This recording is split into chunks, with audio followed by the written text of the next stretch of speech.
আজ হচ্ছে বৃহস্পতিবার, চারিদিকে এখনো পুজো হচ্ছে। শাঁখের আওয়াজ শুনতে পাচ্ছ কিনা জানি না, এখনো শাঁখ বাজছে চারিদিকে। তো আমাদের বাড়ির পুজো হয়ে গিয়েছে, মা পুজো করেছে। আর আমি আজকে অনেকটা সকাল সকাল উঠেছি, ঘুম থেকে উঠে কোনো কাজ পাইনি, সেই জন্য আমি একটাই কাজ বেছে নিয়েছিলাম, ফোন ঘাঁটা। তো ওটাই আমি করছিলাম, যখন আমার কাজ থাকে না ওই একটাই আমার কাজ থাকে।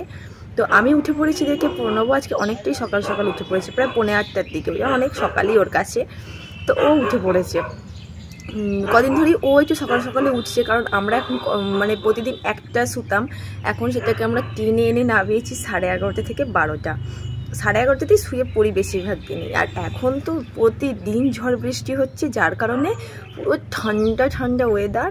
নাহলে উপরে তো আমাদের টেকাই যায় না, এত বীভৎস গরম থাকে। হ্যাঁ, ঠান্ডা হয় কখন হয়, ভোরের দিকটা একটু ঘর ঠান্ডা হয়, নাহলে আমরা দুপুরে না রাতে একটু ঘুম হয় না গরমে। তো এবারে কিন্তু ভালো রকম বৃষ্টি হচ্ছে, জানি না কতদিন হবে। আমি ঠাকুরের কাছে চাইছি ঠাকুর যেন 1 দিন 2 দিন ছাড়া ছাড়াই বৃষ্টি দেয়, তাহলে আমরা একটু ওপরে ভালোভাবে ঘুমাতে পারবো। তো কালকেও সেরকম প্রচুর ঝড় বৃষ্টি হয়েছে রাত্রে। কটা তখন 9টার পর, কারণ 9টা থেকে একটা সিরিয়াল হয়, আমি যে দেখছিলাম, হঠাৎ কারেন্ট চলে গেল, আমার সিরিয়াল দেখাও হয়ে গেল, দেখতে পেলাম না। তারপরেই ঝড় বৃষ্টি শুরু হলো। আমি ফোনের ফ্ল্যাশ জেলে জেলে খাবার করেছি, তরকারি হয়ে গিয়েছিলো, বাট পরোটা করছিলাম, ওটাই বাকি ছিল, ওটাকেই ফ্ল্যাশ জেলে করতে হয়েছে। তো এরকম পরিস্থিতি ছিল। আর আজকে সকাল সকাল উঠেছি, উঠে এখন মানে উপর ঘরের বিছান ঝাড়াঝাড়ি গোছানো এগুলো হয়ে গেছে, চা খাওয়া হয়ে গেছে।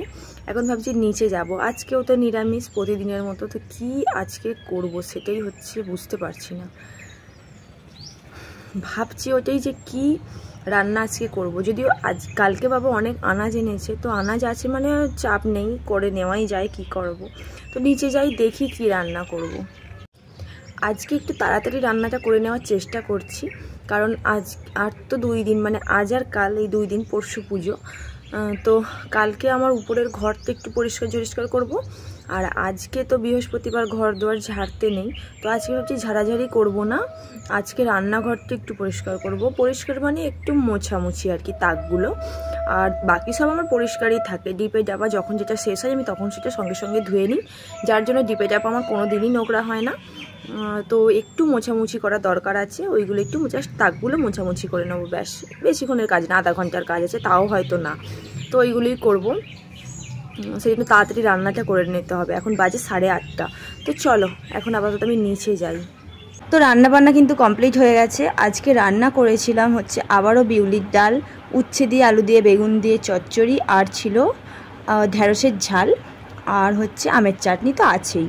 তো এবার আছে আমার অনেক কাজকর্ম, যেগুলো দেখো, এই যে পুরো সব তাকগুলো পরিষ্কার করেছি, দিয়ে মুছেছি। মানে কিছুদিন অন্তর অন্তরই ঘেঁটে যায়, কিন্তু তাও পরিষ্কার পরিচ্ছন্নতা করতেই হবে, এগুলো তো আমাদের মানে বাধা ধরা কাজ। তো আরও কিছু কাজ আছে, মানে কাপড় টাপড় কাচবো, এইগুলো করে নিই তাড়াতাড়ি করে। আর এই যে দেখো, সমস্ত কাপড় চোপড় কিন্তু কাঁচা হয়ে গেছে, কিন্তু শুকোতে দিতে পারছি না, তার কারণ হচ্ছে ছাদেতে এই যে বাদাম শুকনো করতে দিয়েছি, এগুলো হচ্ছে আগের বছরের বাদাম।